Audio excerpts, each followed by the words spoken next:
All right, so a lot of these things are things I wanted to know myself about your business, and I figured if I did, other people might as well. So, we call this it's Repaint the Wall. Tell me about Repaint the Wall. Where did that name come from? Okay, that's a great story, actually. Awesome. We were trying to name this company, and I don't even know. We were struggling to name the company, and finally I had made a Slack channel on our we had a Slack team. Sure. And I just made a Slack channel. I was like, all right, name the company, and we just had a group conversation through Slack of what we were going to name this company. And Ronald, who is like our lead videographer, he was like, repaint the wall, repaint the wall, repaint the wall. And I'm like, dude, what the heck are you talking about? Repaint the wall. I have no idea what you're talking about. And he was like, from the night where we were drunk in the office talking to Mike.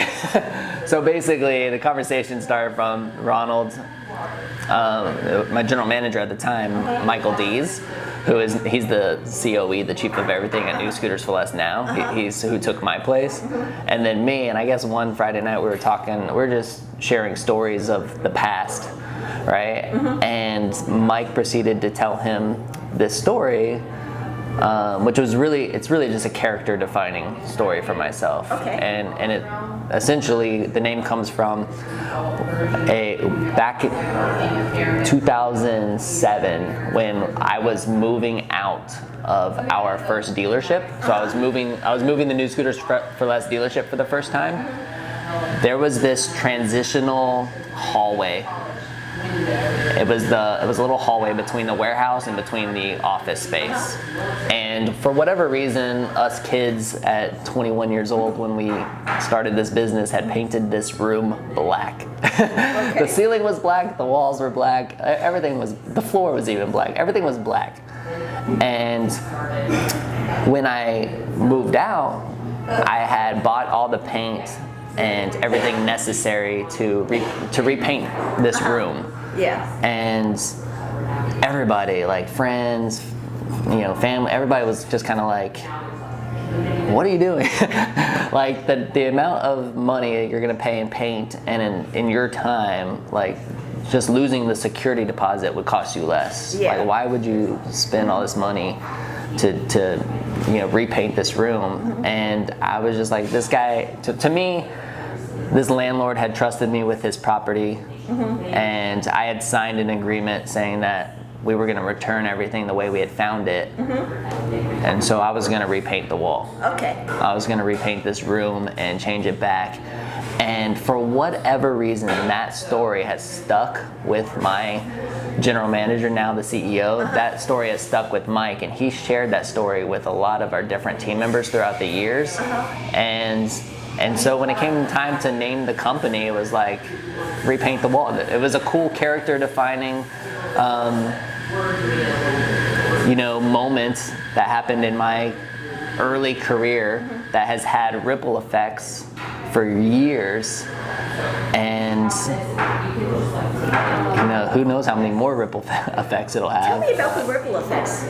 I mean, just that in itself, the fact that it stuck with Mike for that long, to the point where he feels it's a story to share with others. I think it just shows something about just the integrity and just that character that I have, that I'm always going to leave, and that's why it made sense as a branding company too, is like, we're going to leave things better than the way we found them. When you think about repainting walls, I mean, you're literally, that's what we're doing. We're really, in a way, is like rebranding a lot of these companies, helping them find their purpose, helping them fulfill their purpose. These are the things that we're involved in. So the name just kind of fit, and so we're like, all right, that's it, Repaint the Wall. Awesome. Yeah, I like that. Cool. Okay, that was my burning question. Another burning question is, like, you're talking about businesses and the people you serve. So tell me about who you want to serve and how you'd like to help them. It's funny because we've had, at first it was kind of like, all right, who needs our help? And we were trying to really narrow that down and figure that out. But over the last few months, we've really figured out who our perfect client is.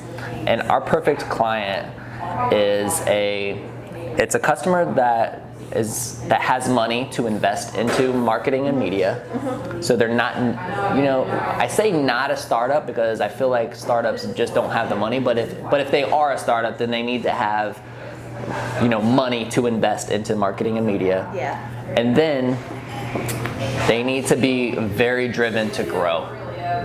Because I think one of the unique aspects of what we do is we're gonna do a lot of things to build a person's brand, to build the company's brand, to drive traffic, drive leads. We're gonna do all these things, but the one thing I've discovered is that if that business or that personal brand is not our partner in it, it's not gonna work. Right. So if we're, for example, driving traffic or driving leads to a company, and people are messaging that company on Facebook or Instagram or Twitter or whatever platforms they're using, and that company is not responding to those direct messages, then they're not a perfect partner for us. Right. And I know that if they're driven to grow, then they're going to be on it. They're going to be like, I got to get that question answered. I got to get that question answered. And it's fine. There's a lot of companies out there that sustain, like they just need to get to right here. They just need to coast. They're not really looking to take their business up a whole level. Yeah. But for us, we want those companies that are driven to grow. Okay. Yeah, so what exactly, one of the things you mentioned in one of your previous videos is you do not see yourself as a traditional marketing firm. Mm-hmm. Okay, so how are you different? What do you do that's different? I think when people think of media agency, they think of building websites, doing a lot of SEO work, buying ads on TV, buying ads on radio, negotiating that ad spend, for example. I think that those are very traditional media types, and there's nothing like there's a place for those. But for us, we're completely different in that, and we don't do any of that. Yeah. We focus strictly on social media, video, and personal branding. Those are really our three pillars, at least right now. It's not to say that they won't change, but those are our three areas of focus. And I just believe that if we can build out if I can know what that business is or that personal brand's goal is, and I can reverse engineer that and create a custom plan to help them accomplish that goal, that I'm able to do that through video, through social media, and through building one's personal brand. Now, I still believe that people, at least in 2019, need websites. So if we have a client that needs a website, then I'm going to refer them to one of the other agencies. My goal is to, one, be a resource. My goal is to really be a resource to the other agencies. I want to specialize in these areas to where they'll want to reach out to us for the social media and for the personal branding and for the video part. And likewise, I'd like to set up partnerships with them to where we can, have them make our websites. I have such great relationships with the other agencies in town. Yeah. Like they're all friends of mine, every single one of them. So, but that's why we've really kind of marketed ourselves as the digital media agency. And we say "un" with the UN because it's all the words started with "un." It was very, very unique, unorthodox, untraditional. Those were some keywords that really described, the way we do things. And so that's why we started marketing ourselves as the digital media agency. Cool. So what would a typical engagement with you be like? Say, I was Joe Entrepreneur or Jane Entrepreneur, and I went in and I said, Collin, I need lots of web traffic. I need all this cool stuff to happen. Yeah, I mean, first I'm just really gonna start diving into their goals. What is it that they're trying to accomplish in their life? Like, what does that look like? What is their ultimate vision? And then what's that 1 year stepping stone that's going to get them there? And if I know what that 1 year stepping stone is, I can typically create a 12-month plan that's going to consist of the video, social media, and personal branding elements that are going to help them accomplish that goal. Okay. And it's 100% custom to that business or that personal brand. I don't think I have anything right now that is, we don't have any packages, we don't have anything that's specific where you can like buy this package. You know, it's just everything is completely custom to helping that company or that brand or that person accomplish their goal. All right, cool. So you're dealing mostly with companies right now and stuff? Mainly, yeah. Yeah. Okay, cool. I think you've answered most of the questions about that. I might circle around But a later. huge differentiator, though, real quick, Yeah, sure. is definitely the personal branding aspect. So where a lot of people are out to, you know, there's a lot of agencies focus on helping businesses fulfill their purpose. Mm-hmm. I want to help people, like an individual person. For example, we have a client who is doing big things in the construction industry, and we don't build his company as much as we build him. Mm-hmm. And the reason for that is, and I this is why I tell everybody this when it comes to personal branding, is that I know that when I build up Collin Austin, for example, when I'm building my brand, New Scooters for Less benefits, Repaint the Wall benefits, the WHOA GNV Podcast benefits. You know, if I do anything that I do in terms of speaking engagements, that kind of stuff, like it all comes with my brand. So I'm really heavy on trying to teach others the importance of building a personal brand. And I wouldn't be surprised if long term this either became a personal branding agency, or we had, you know, or it was the primary focus. Okay. Because I just love telling, for example, I love telling the CEO story of why they got into the business and what it means to them and what they're trying to accomplish. I love that story versus trying to promote their scooters and sell scooters. Does that make sense? When I share Collin Austin's, you know, startup story, why he got into this, his purpose for doing this, I know that sells scooters, and that's way more fun than making a promo video to sell scooters. Does that make sense? Yeah, it makes a whole bunch of sense. Nice. And kind of moving on from that, you know, something else, you came up with a cool blog idea, which is something I'd never thought of before, which was having your own personal domain name. Like even your own kids who are still like pretty little, I think, they've got their own domains kind of logged in because you did that for them. They do. So yeah, tell me about that. Why do you think that is going to be important? So again, it kind of goes back to my whole personal branding message, right? I think that my kids or anybody really, like, they need to have a place where somebody can go to learn more about them. The resume is going to be old news. And the reason I believe that is because the next generation of leaders like myself is quickly rising, and we don't look at resumes. Now, I'm not saying a resume is not important in 2019. I think in today's world, it's super important to know who your audience is. Yes. So if I'm a college student and I'm going to go apply for a corporate position, and I know that the person that I'm going to be reaching out to is, you know, a little bit older than me, you know, maybe they're in their 50s, 60s, more traditional, that like by knowing that in advance, then I can create a resume to appeal to that audience. But if somebody comes up and applies with me, you're gonna have more luck making a portfolio, that's what a personal domain is, right? It's set up, it should be the portfolio of that person, maybe even a video that tells me who you are and why I should care. So I just think that there's gonna be more, you know, entrepreneurs like myself who are quickly, right, you know, I'm 36 years old. It won't be long before I'm 46 years old or 56 years old.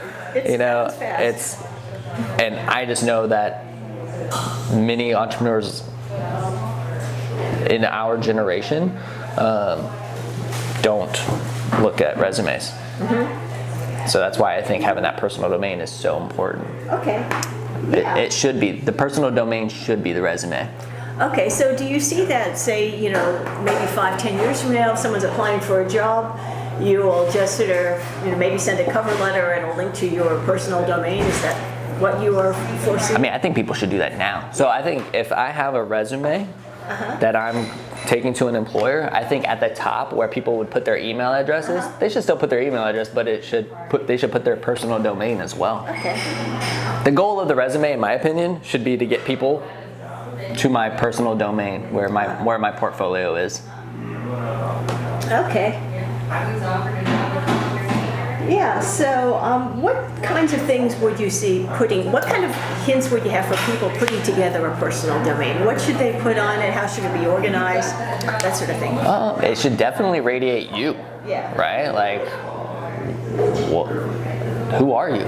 I mean, when you go to my personal domain, CollinAustin.com, you are going to quickly know who I am. You're going to know. You're going to see my bio, which has my story.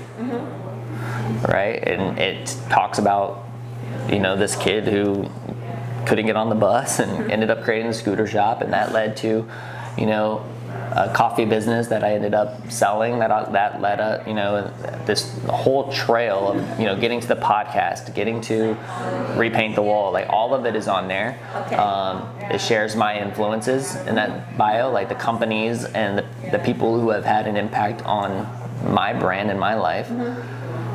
And then it has links to my companies. It has a link to New Scooters for Less, has a link to Repaint the Wall, has a link to the WHOA GNV Podcast, and then it has links to all of my social media platforms, right? Because that's where I engage, that's where I connect and talk to my community. So having the goal get people to my social media, so I can build relationships with them. That's what it should do. Okay. How would you distinguish this from, say that somebody was starting up a business and they were trying to build up their brand?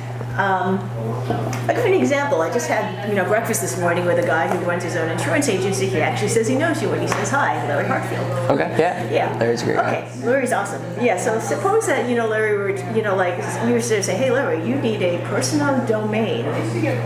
How would this differ from, say, his business domain?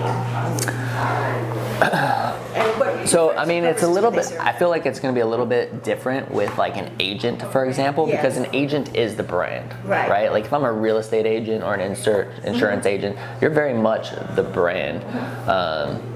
So there might not be a ton of difference, but for like Collin Austin, for example, like my personal domain is way different than my websites for my companies. Like New Scooters, sure, there could be a bio and a place where we share the story for New Scooters for Less. Yeah, you can walk right through. Don't even sweat it.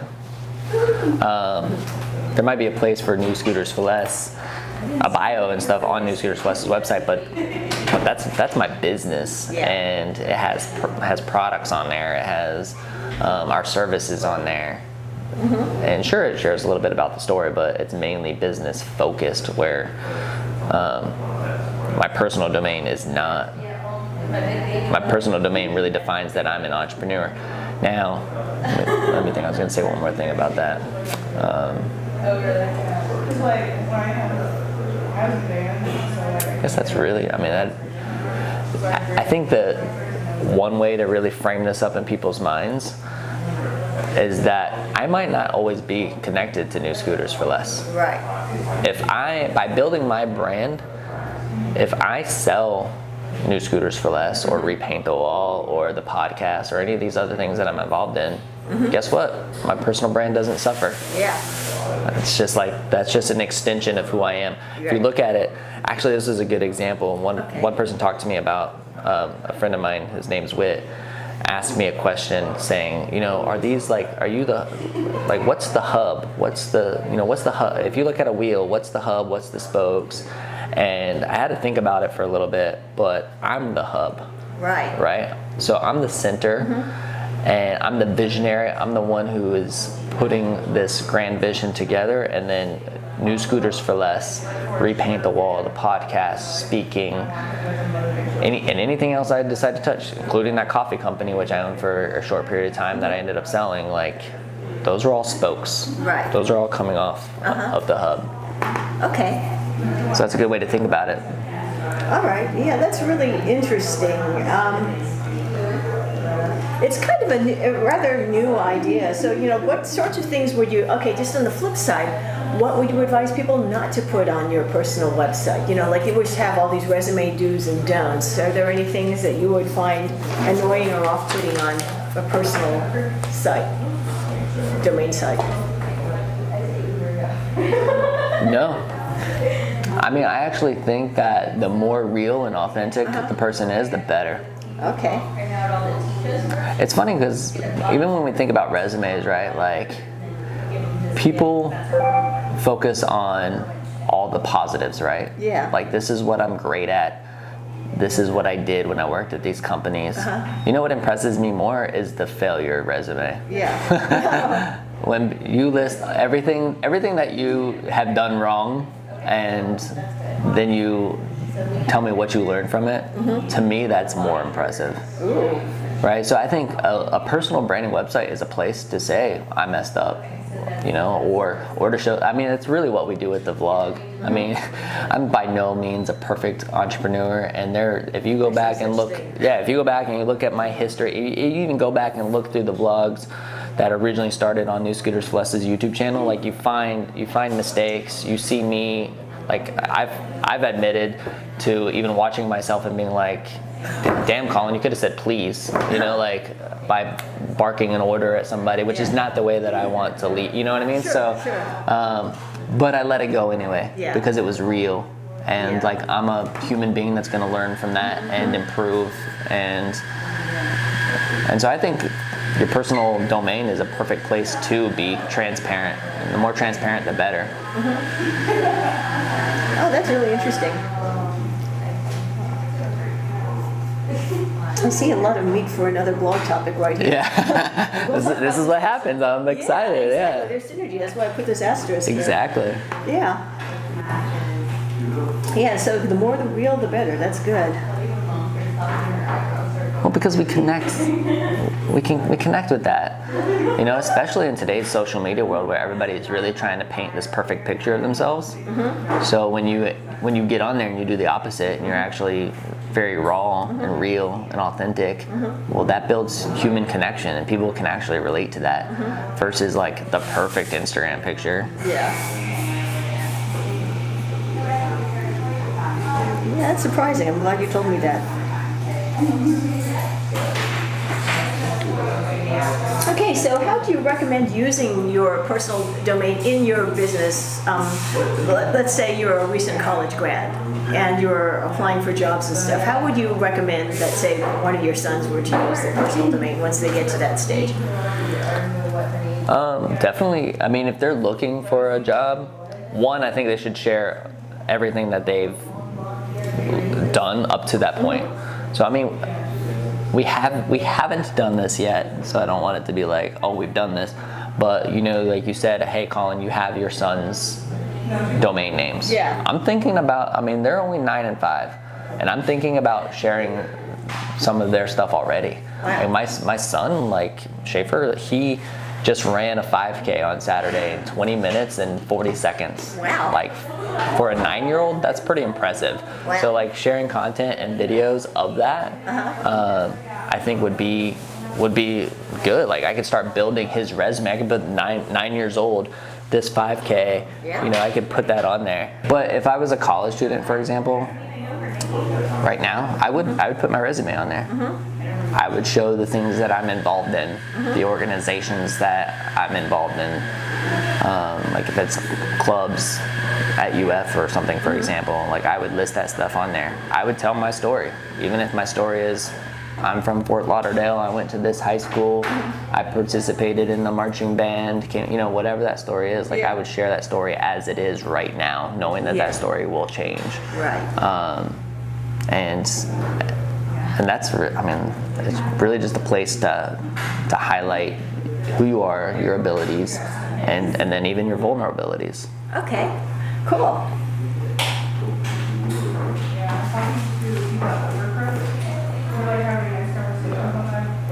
So I take it this is the sort of thing you're going to sort of endorse for your clients at Repaint the Wall then? Yeah, which is funny because I just told you that we don't do websites, right? Yeah. So I mean, we are like, I don't know what the future of the domain and websites is. You know, I actually think that long term, websites are going to be less relevant because of things like voice technology. By us asking Alexa where to go, and like I think websites won't be as relevant. But that's still a ways away. And right now they are relevant. So that's why I recommend that parents buy their kids domain names and start thinking about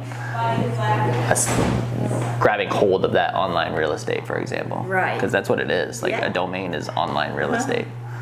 It is.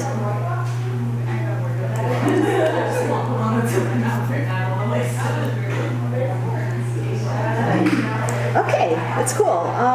Now the third blog that we were going to work on was about goal setting, because you said some really good things in your last comments to me for your first blog about why that whole meeting, that whole mastermind weekend that you had was so important, because it was primarily about goal setting. And goal setting is something that means a lot to you. So tell me about, for you, why goal setting is important and how you discovered, how it really resonated for you personally that was important. That's a good question.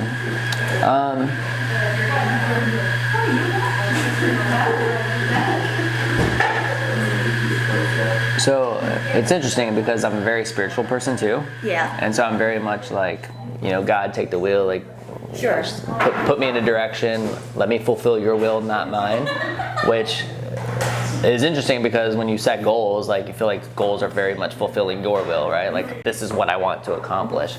So I think the key there for me is very much being like, all right, this is what I'm striving for, this is where I'm going, but I'm also okay with that changing, should it be God's will. So kind of focusing on that. Now, for me, I think a lot of people just don't even think big enough. They're, well, I'll give you an example of something that happened. Okay. In the very, very first vlog of, and it's ns4l.tv, episode 1. In that episode, like, we're filming, and I go, the owner of this building doesn't know this yet, but I'm gonna buy this building. Okay, so like, I had already, like, I'd spoke it out into the universe, right? I'd put it out there, like, this is what I want, this is what I'm gonna strive after. And then from there, my desire to own that piece of property was so strong that I don't know if anything could have stopped me. I believe that because that goal was so big and so ambitious that I naturally and subconsciously in a lot of ways took the steps necessary to make it happen. Yeah. Because when you like, okay, like this is my major goal. All right, what am I doing to make that? I'm constantly asking myself, what am I doing to make that happen? What am I doing to make that happen? And if the answer is nothing, then I need to start taking more action. That's the problem, is that, you know, you hear there's like a quote out there that goals are dreams without action. Right. And that's exactly right. Now, what I've realized about myself is that I very often, or at least like for this year, for example, I have more than one goal. Yeah. I have like 10 goals. Yeah. And so it's super hard. Like when I have a major goal, and that's the one thing that I'm trying to accomplish, then I can just work backwards from that all the time. But when I have 10, then there's a lot to keep track of, right? Yeah. So, and I'll show you what I'm doing actually. I'll probably bring some context. So remember from that episode that you watched with Alex? Yeah. So Alex turned me on to this little, it's a goals book. It's called Living Your Best Year Ever. Okay, yeah. A Proven System for Achieving Big Goals by Darren Hardy, who is the publisher of Success Magazine. Okay, so in this literally takes you week by week for all of the weeks of the year. And so like last night, for example, I was filling this out, week 8, and really laying out everything. So it lays out your banner goals for the year, So these are like the top 3 goals, the top 3 big things that I'm trying to accomplish this year. Yeah. And then you break it down from there. Top 3 goals of the month, top 3 goals for the week, and then the 3 most important events of this week that are going to help me accomplish these goals, right? And then it breaks it down into daily behaviors and actions that help me accomplish these goals. Everything from like behavior and action, waking up at 4:30 a.m. Okay. Right, that's a behavior and action that's going to help me accomplish that goal, or these weekly goals, which are going to help me accomplish the monthly goals, which are going to help me accomplish my banner goals. And they can be anything you want, like as long as they're relevant to helping you accomplish the goals. I mean, for me, like I even have like meditation and prayer on there. I have 30 minutes of cardio. I have drinking my water jug, this baby right here. You know, like these are, you know, quality time with the kids. You know, 30 minutes of personal development, executing content for my personal brand. Like these are all just behaviors and actions that I'm taking throughout my day, and I like checking them. And I set goals. I'm not able, you know, for example, waking up at 4:30 a.m. My goal is to do that 5 times this week. Yeah. So it's not necessarily all 7 days, but it's, you know, I'm trying to do that. I'm trying to get my body in the habit of doing that. Sure. So I just believe that you have to work backwards from the main goals, right? And create an execution strategy. And this book is great because it's helping me make sure that I accomplish all of my goals, and not just the big one, that big desire, owning a property, like something like that. Like I know that I can have that desire and just go after that one, but this helps me with all of them by breaking them down into steps. Okay, you know, I imagine it also helps you prioritize and like, oh, this thing I could kind of set aside, this thing needs to happen now, that sort of stuff. Exactly right. Yeah. So how do you how do you prioritize your goals? How do you decide what's important and what's not on any given day?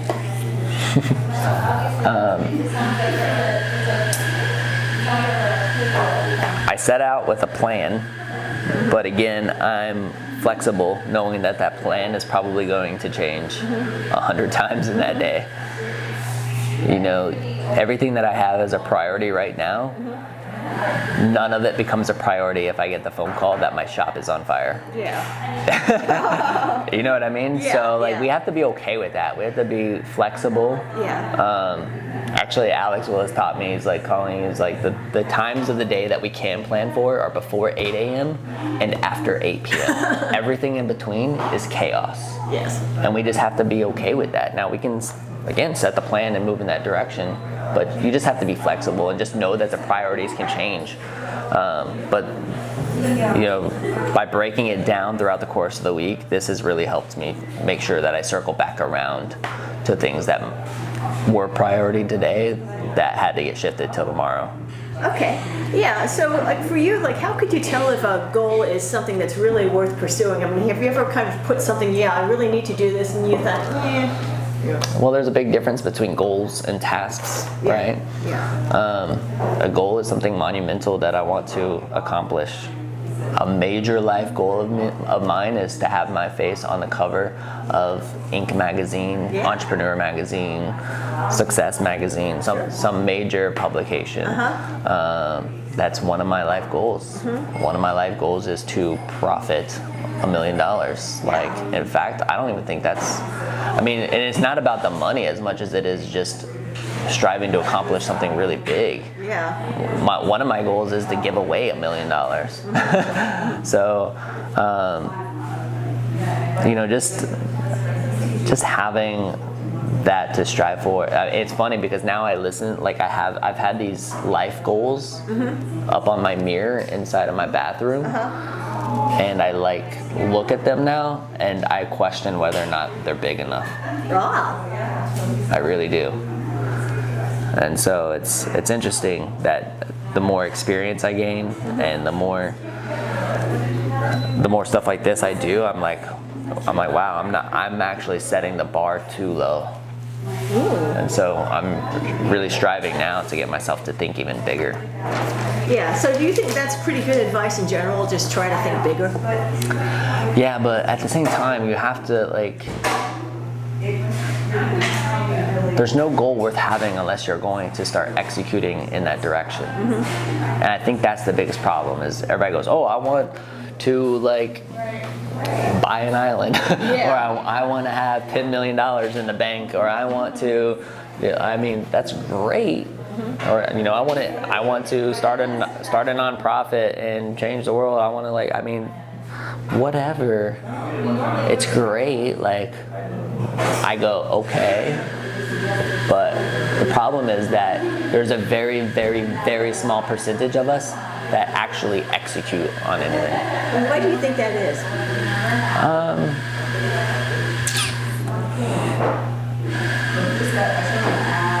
Why do I think there's people like myself that are just driven. Like we are driven by our impacts. Like, we do want to change the world. We do want to make a difference in people's lives. And I'm motivated when my feet hit the floor every morning, and there's people that aren't.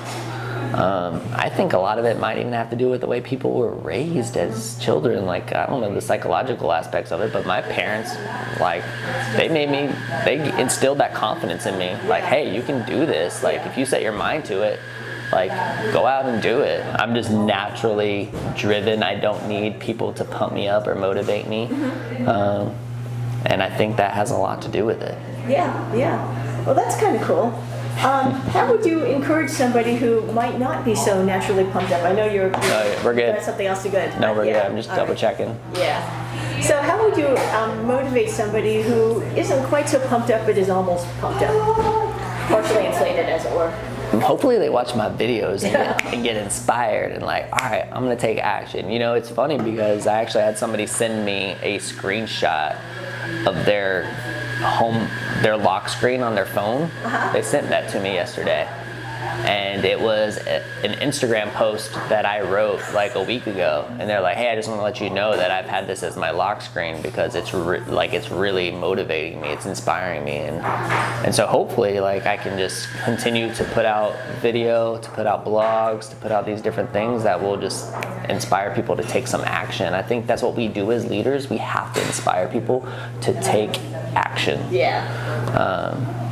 And I try to surround myself with talented people who have major things that they want to accomplish, and I hope that I can just push them to get there.